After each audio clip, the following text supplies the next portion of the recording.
Good morning everyone, welcome to GTB classes. मेरा नाम है जसप्रीत सिंह और जैसे कि हमने पिछली वीडियो में पढ़ा था salient features of the Indian constitution, इस सेशन में हम पढ़ेंगे sources of the Indian constitution.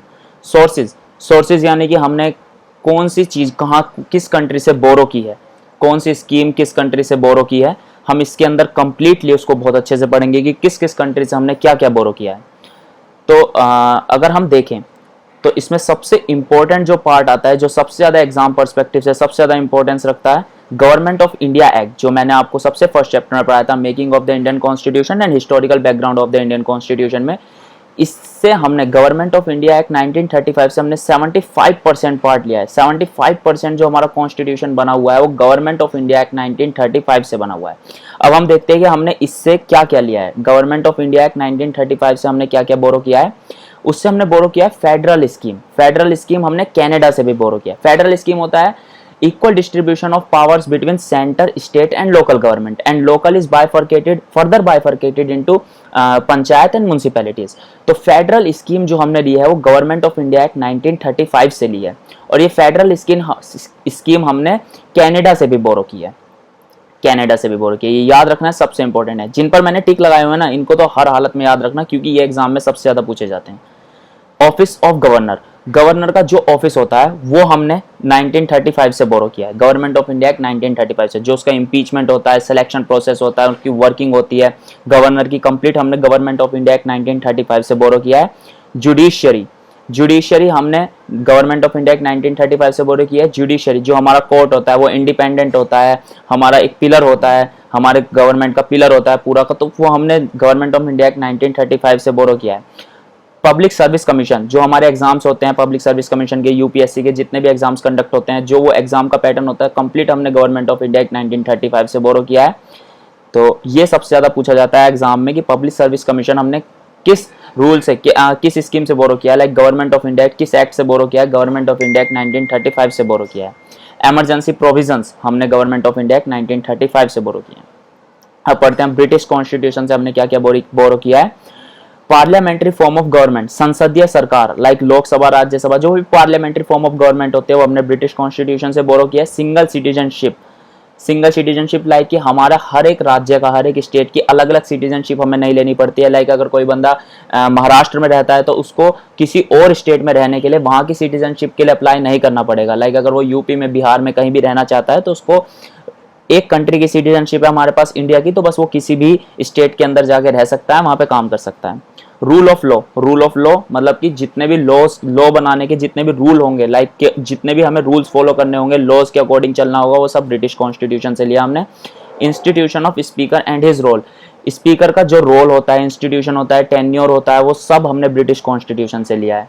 Law making procedure, जितने भी लॉ मेकिंग प्रोसीजर्स हैं, प्रोसीजर जो भी होते हैं लॉ को बनाने के लिए, वो हमने सब ब्रिटिश कॉन्स्टिट्यूशन से लिया है। और इसको याद रखना, ये लाइन में आपको जापान कॉन्स्टिट्यूशन में भी एक बार फिर से क्लियर करूंगा दूसरी तरीके से। तो लॉ मेकिंग प्रोसीजर्स को याद रखना बहुत अच्छे से। प्रोसीजर एस्टैब्लिश बाय लॉ, इसको भी याद रखना। Procedure establish by law and law making procedure, ये मैं आपको सब जापान कॉन्स्टिट्यूशन में एक बार फिर से डिफाइन करूंगा। तो प्रोसीजर एस्टैब्लिश बाय लॉ क्या होता है, जितने भी प्रोसीजर होते हैं ना लॉ को बनाने के लिए कंप्लीट, वो हमने ब्रिटिश कॉन्स्टिट्यूशन से लिया है। बाइकैमरल लेजिस्लेचर यानी कि लोकसभा एंड राज्यसभा, जो दो हमारे हाउस सदन होते हैं, जो दो सदन होते हैं, वो हमने यहाँ से लिया है। कैबिनेट सिस्टम ऑफ मिनिस्टर, जो कैबिनेट सिस्टम होता है मिनिस्टर्स का, लाइक उनको कैबिनेट्स दिए जाते हैं अलग अलग तरीके के मिनिस्टर्स को, वो हमने ब्रिटिश कॉन्स्टिट्यूशन से लिया है। अब हम पढ़ते हैं आयरिश कॉन्स्टिट्यूशन, इसको हम आयरलैंड से बोरो किए हुई चीजें भी कहते हैं, लाइक बोरोड फ्रॉम आयरलैंड। तो आयरलैंड और आयरिश दोनों एक ही है, कंफ्यूज नहीं होना इसमें। DPSP, directive principles of state policies, और ये आयरलैंड ने भी कहां से बोरो किए हैं, आयरलैंड ने स्पेन से बोरो किए हैं, लेकिन हमें क्या याद रखना है, हमने आयरलैंड से बोरो किए हैं। आयरलैंड ने स्पेन से किए हैं बट हमने आयरलैंड से किए हैं। Method of election of president का जो इलेक्शन का मेथड होता है वो हमने आयरिश कॉन्स्टिट्यूशन से बोरो किया है। Nomination of members in Rajya Sabha by president, nomination of members in Rajya Sabha में कितने मेंबर्स प्रेसिडेंट के द्वारा नॉमिनेटेड होते हैं, याद रखना हमें 12 मेंबर्स। तो जो 12 मेंबर्स का नॉमिनेशन है वो हमने आयरिश कॉन्स्टिट्यूशन से लिया है। ऑस्ट्रेलियन कॉन्स्टिट्यूशन, जो ज्यादातर इकोनॉमिक्स में ये चीजें ज्यादातर पूछी जाती हैं कि लाइक ऑस्ट्रेलियन कॉन्स्टिट्यूशन से हमने क्या लिया है, freedom of trade, commerce with in the country and between the states. States के अंदर जितने भी ट्रेड होंगे, कंट्री टू कंट्री जितने भी ट्रेड होंगे, और जो भी उसके रूल्स होंगे वो सब हमने ऑस्ट्रेलियन कॉन्स्टिट्यूशन से लिया है। Joint session of 2 houses of parliament, जैसे कि एक बिल होता है, एक बिल की लाइफ होती है 6 मंथ्स। अगर वो लोकसभा से पास हुआ, राज्यसभा में गया, राज्यसभा में कोई चेंजेस हुए, फिर वो वापस लोकसभा में आ गया, फिर लोकसभा ने उसमें कुछ चेंजेस किए, फिर वो राज्यसभा में चला गया। तो जब ये डेडलॉक की कंडीशन आ जाती है तो प्रेसिडेंट ज्वाइंट सेशन बुला सकता है। अब तक हमारे से 3 ही ज्वाइंट सेशंस हुए हैं, याद रखना है। अब इससे आगे जितने भी होंगे देखेंगे वो, लेकिन अभी 3 ही हुए हैं अब तक ज्वाइंट सेशंस। कंकरेंट लिस्ट जो कंकरेंट लिस्ट का जो वो है पार्ट, हमने वो ऑस्ट्रेलियन कॉन्स्टिट्यूशन से लिया है। फ्रेंच कॉन्स्टिट्यूशन से क्या लिया हमने? Idea of liberty, equality and fraternity. Liberty, equality and fraternity का जो आइडिया है वो हमने फ्रेंच कॉन्स्टिट्यूशन से लिया है। यूएस कॉन्स्टिट्यूशन से क्या लिया? यूएस कॉन्स्टिट्यूशन से हमने काफी सारी चीजें ली हैं। प्रियम्बल्स जो ऑब्जेक्टिव रेजोल्यूशन था जो जवाहरलाल नेहरू जी ने इंट्रोड्यूस किया था 1946 में, वो हमने यूएस कॉन्स्टिट्यूशन से लिया है। रिटन कॉन्स्टिट्यूशन, यूएस, हमें याद रखना है कि यूएस एक ऐसी कंट्री है जिसका सबसे पहला रिटन कॉन्स्टिट्यूशन था, जिसने सबसे पहले रिटन कॉन्स्टिट्यूशन बनाया था। तो रिटन कॉन्स्टिट्यूशन का जो आइडिया है वो हमने यूएस से लिया है। Fundamental rights, the most important fundamental rights हमने यूएस कॉन्स्टिट्यूशन से लिया है। Independence of judiciary and separation of power among the 3 branches of the government. Independence of judiciary, like judiciary किसी के अधीन नहीं है, वो इंडिपेंडेंटली वर्क कर सकती है। और separation of power among 3 branches of the government. 3 branches of the government में सेपरेशन ऑफ पावर का क्या मतलब है?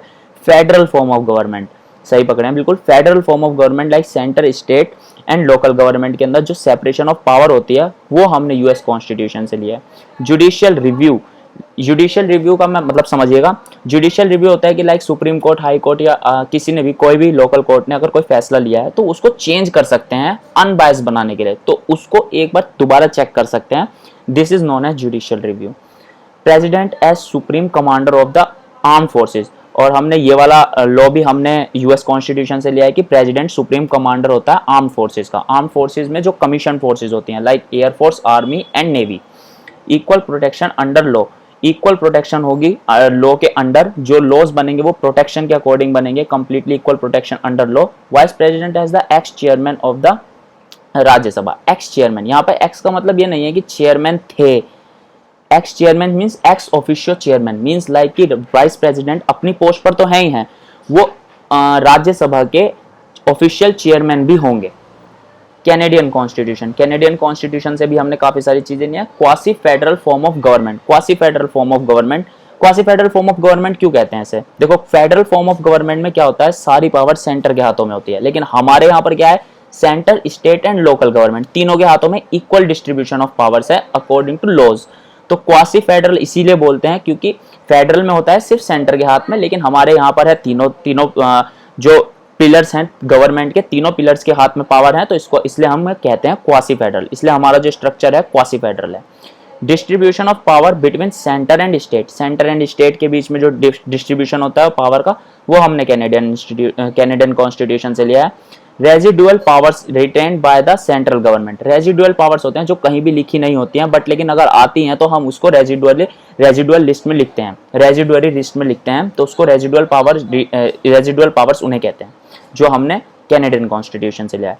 यूएसएसआर यानी कि रशिया से हमने क्या लिया है, सोवियत यूनियन से लिया हमने फंडामेंटल ड्यूटीज जो 11 होती हैं, the most important, and 5 year plan जो 5 वर्षीय योजना थी, लेकिन अब तो नीति आयोग आ गया है, तो वो हमने यूएसएसआर से लिया था।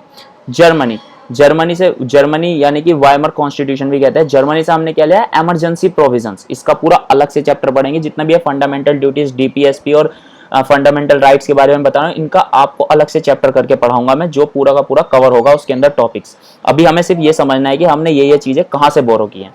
तो जर्मनी से, यानी कि इसको वाइमर कॉन्स्टिट्यूशन भी कहते हैं। अगर कहीं पर वाइमर कॉन्स्टिट्यूशन आए तो कंफ्यूज मत हो जाइएगा कि वाइमर कौन सी कंट्री है, इसे जर्मनी का ही कॉन्स्टिट्यूशन को वाइमर कॉन्स्टिट्यूशन भी कहते हैं।